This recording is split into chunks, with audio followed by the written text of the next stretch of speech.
Ровно 1,5 жыл бұрын менде 280 миллион теңге қарыз болған. Оны білесіздер, депрессия, білмеймін, стресстен стресс, шаштың ағару, шаш түсуі, уайым, ұйқы жоқтық, тревога, болашақтан үмітсіздік, чуть ли там, білмеймін, суицид жайлы ойлар келген моменттер болған. Хотя оның алдында өте көп жұмыстар істегенмін, беріп тұрған нәтижесі де керемет болатын, бірақ на тот момент адамның басына қиындық келген кезде действительно адам болашақтан үміт үзеді, и вот сен болашағың просто туманный, сен білмейсің, вот не боларын білмейсің, қалай боларын.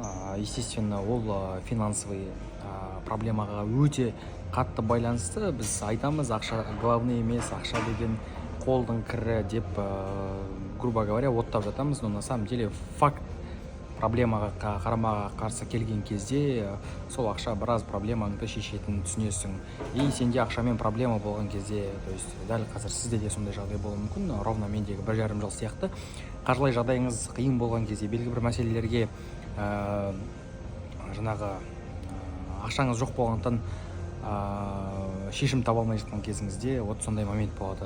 Сол моментте алаң қалаумен мен осы eBay маркетплейсмен жолықтым. Опять же, eBay болсын, басқа болсын, возможно, басқа бір тірлік істермен, но именно eBay-ға жолықтым. Соның арқасында 1,5 жылдан кейін дәл қазір Дубайда отырмын.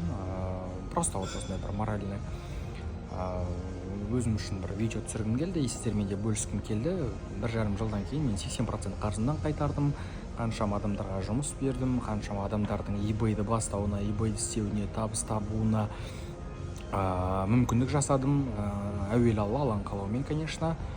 Нәтиже алғандары бар, алмағандары бар, қиналғандары бар, өте үлкен нәтиже жеткендер бар, там үй алып, машина алғандары бар деген сияқты әртүрлі адамдар жұмыс істеп жатыр.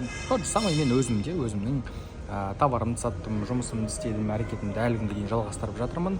Айтпақшы болған нәрсем, мен қиындықта жатқан кезде, менде бүкіл проблема болған кезде, вот шешілмейді, бітті, менде бәрі туманны, әрі қарай мен не істеймін деген кезде мен де қорықтым, рисковать етуден қорықтым, бастаудан қорықтым. Мен, то есть eBay-ға дейін бірнеше проектті, вот осын істеймін, болмайды, мынаны істеймін, болмай қалады, өзім тастап кетемін, энергиям жетпейді, шамам жетпейді, басым, миым жетпейтін сияқты сезілетін до того. Но именно eBay-ге келген кезде мен табандылық білдіре алдым.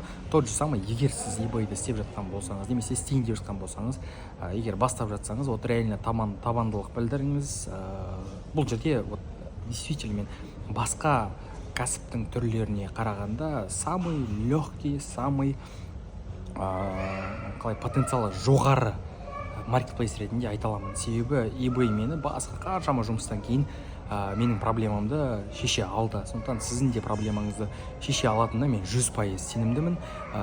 Егер сіз қиналып жатсаңыз, шыдаңыз, өтіңіз ол проблеманы, eBay сізге точно ақша береді. Егер бастамаған болсаңыз, бастаңыз. Вот қорқып, күтіп отырудың қажеті жоқ. Сіздің өміріңізде проблема болып жатса, оны сіз ғана өзгертесіз. Оған ешкім көмектеспейді, оны ешкім өзгертпейді. Осы нәрсені түсіндім. Айтпақшы болғаным осы, так что істеңіздер, әрекет етіңіздер. Егер eBay маған берген болса, eBay басқа біреуге берген болса, демек сізге де береді деген сөз. То есть при первой неудаче жылап не олаудың қажеті жоқ. Вот реально мен осы нәрсені түсіндім. Возможно, 280 миллион теңге қарызы маған сол үшін де берілді. Любой неудача это не значит, что кәсіп, бизнес дұрыс емес деген сөз емес. Проблема өзіңізде. Вот жауапкершілікті өзіңізге аласыз да әрі қаратай ұрыңыз. Ойлаңызшы, біреуге беріп тұрған нәтиже қалай сізге бермейді? Необычный бір сұрақтар қойыңызшы өзіңізге. Неге деген сұрақтар қойсаңыз, проблеманың решениесін табасыз, және бір күні болмасын, бір күні нәтижеге жетесіз. Ал eBay-да бір $5,000, $10,000 тауып жүрген кісілер, сіздерге де советім, тоқтамаңыздар. Намного eBay одан кеңірек, намного eBay одан үлкенірек, намного үлкенірек сіздерге табыс бере алады. Сондықтан тоқтап қалудың қажеті жоқ. Әрекет етіңіздер, істеңіздер, жасаңыздар. eBay ближайший жылдарда Қазақстан үшін ең потенциальный маркетплейс.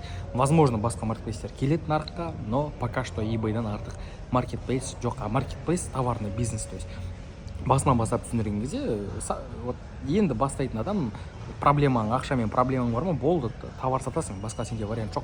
нормальный товарды алдың, саттың. Товар сатуда сен барып магазин ашып, немесе Инстаграм ашып қажет емес. Marketplace дайын тұр.